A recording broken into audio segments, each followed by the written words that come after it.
Une question simple, quelle est la situation aujourd'hui à ce moment T, à midi, au sanctuaire de Lourdes? Beaucoup plus calme que ce qui a été le cas dans la nuit de dimanche à lundi, parce que là pour le coup on a eu une montée d'eau qui était beaucoup plus brutale que celle-là. Là on peut voir que le niveau a sacrément bien baissé.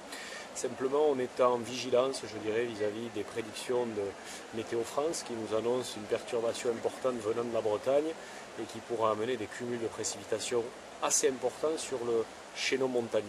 D'accord. Concrètement, quelles sont les dispositions à l'œuvre que vous prenez de façon, j'allais dire, quasiment préventive pour éviter finalement l'irruption de l'eau dans ces sanctuaires? On a mis en place toute une série de bâtards d'eau de façon préventive au niveau des piscines, au niveau de la sacristie de la grotte, des sacristies de la grotte, qui permettent néanmoins d'avoir un bâtiment qui fonctionne, en mode dégradé certes, mais qui fonctionne, de façon à ce qu'on n'ait plus qu'une ou deux portes à fermer au dernier moment quand ça sera le cas.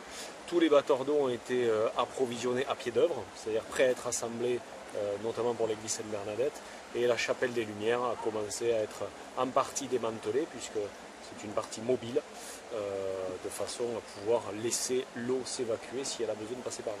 Concrètement, il y a aussi la passerelle, finalement, racontez-moi ça, qui est en fait un peu particulière, Oui. puisque finalement son tablier se lève et se descend en fonction justement du niveau du gave. Comment ça se passe? Oui, alors c'est un pont que nous avons construit il y a maintenant 2 ans, qui allie accessibilité et inondabilité. Donc en temps normal, elle est tout à fait plate, au plus bas, et dès qu'on a le niveau du gave qui monte, on l'enlève à plus de 4 mètres de haut, de façon à ce que le cours d'eau puisse passer très librement en dessous. Donc effectivement, en ce moment, elle est totalement en l'air. Ce sont des dispositifs qui ont été finalement mis en œuvre après les crues, parce qu'il y avait octobre 2012, mais surtout juin 2013. C'est finalement les leçons qui ont été tirées de ces phénomènes délicats et finalement dévastateurs. Oui, c'est ça. On a appris à vivre depuis juin 2013 avec cette angoisse des caprices du gave. Et donc on a travaillé pour sécuriser tout le domaine. Aujourd'hui, on a sécurisé l'intérieur de nos bâtiments, on a aussi sécurisé ce qui se passe en souterrain dans nos réseaux.